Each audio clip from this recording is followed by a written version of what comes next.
मृत्यु सत्य है। एक राधे श्याम नामक युवक था। स्वभाव का बड़ा ही शांत एवं सुविचारों वाला व्यक्ति था। उसका छोटा सा परिवार था जिसमें उसके माता पिता, पत्नी एवं 2 बच्चे थे।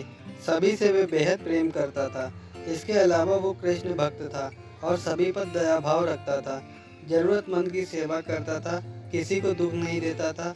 उसके इन्हीं गुणों के कारण श्री कृष्ण उससे बहुत प्रसन्न थे और सदैव उसके साथ रहते थे। और राधे श्याम अपने कृष्ण को देख भी सकता था और बातें भी करता था। इसके बावजूद उसने कभी ईश्वर से कुछ नहीं मांगा, पर वह बहुत खुश रहता था क्योंकि ईश्वर हमेशा उसके साथ रहते थे, उसे मार्गदर्शन देते थे। राधे श्याम भी कृष्ण को अपने मित्र की तरह ही पुकारता था और उनसे अपने विचारों को बांटता था। एक दिन राधे श्याम के पिता की तबीयत अचानक खराब हो गई। उन्हें अस्पताल में भर्ती किया गया। सभी डॉक्टर के हाथ जोड़े, अपने पिता को बचाने की मिन्नतें की, लेकिन सभी ने उससे कहा कि वो ज़्यादा उम्मीद नहीं दे सकते और सभी ने उसे भगवान पर भरोसा रखने को कहा। तभी राधे श्याम को कृष्ण का ख्याल आया और उसने अपने कृष्ण को पुकारा। कृष्ण दौड़े चले आए।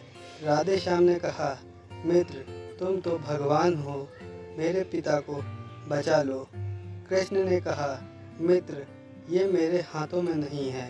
अगर मृत्यु का समय हो गया हो तो तय है होना। इस पर राधे श्याम नाराज हो गया और कृष्ण से लड़ने लगा। गुस्से में उन्हें कोसने लगा।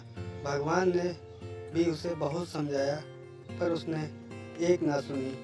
तब कृष्ण ने उससे कहा, मित्र, मैं तुम्हारी मदद कर सकता हूँ, लेकिन इसके लिए तुम्हें एक कार्य करना होगा। राधे श्याम ने तुरंत पूछा, कैसा कार्य? कृष्ण ने कहा, तुम्हें किसी एक घर से मुट्ठी भर ज्वर लानी होगी और ध्यान रखना होगा कि उस परिवार में कभी किसी की मृत्यु न हुई हो। राधे श्याम झट से हाँ बोलकर तलाश में निकल गया। उसने कई दरवाजे खटखटाए। हर घर में ज्वर तो होती, लेकिन ऐसा कोई नहीं होता जिनके परिवार में किसी की मृत्यु न हुई हो। किसी का पिता, किसी का दादा, किसी का भाई, माँ, काकी या बहन। 2 दिन तक भटकने के बाद भी राधे श्याम को ऐसा एक भी घर नहीं मिला। तब उसे इस बात का एहसास हुआ कि मृत्यु एक अटल सत्य है। इसका सामना सभी को करना होता है, इससे कोई नहीं भाग सकता। और वो अपने व्यवहार के लिए कृष्ण से क्षमा मांगता है और निर्णय लेता है जब तक उसके पिता जीवित हैं उनकी सेवा करेगा। थोड़े दिनों बाद राधे श्याम के पिता स्वर्ग सिधार जाते हैं। उसे दुख तो होता है, लेकिन ईश्वर की दी उस सीख के कारण उसका मन शांत रहता है। दोस्तों, इसी प्रकार हम सभी को इस सच को स्वीकार करना चाहिए कि मृत्यु एक अटल सत्य है।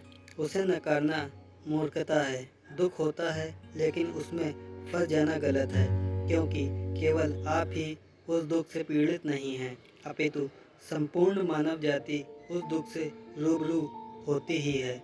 ऐसे सच को स्वीकार कर आगे बढ़ना ही जीवन है। कई बार हम अपने किसी खास के चले जाने से इतने बेबस हो जाते हैं कि सामने खड़ा जीवन और उससे जुड़े लोग हमें दिखाई नहीं पड़ते। ऐसे अंधकार से निकलना मुश्किल हो जाता है। जो मनुष्य मृत्यु को सत्य को स्वीकार कर लेता है, उसका जीवन भार विहीन हो जाता है और उसे कभी कोई कष्ट तोड़ नहीं सकता। वो जीवन के हर क्षेत्र में आगे बढ़ जाता है। दोस्तों, ये कहानी आपको कैसी लगी कृपया कमेंट करके बताएं। ऐसे ही कहानी देखने के लिए कृपया चैनल सब्सक्राइब करें, लाइक करें, कमेंट करें। Thank you.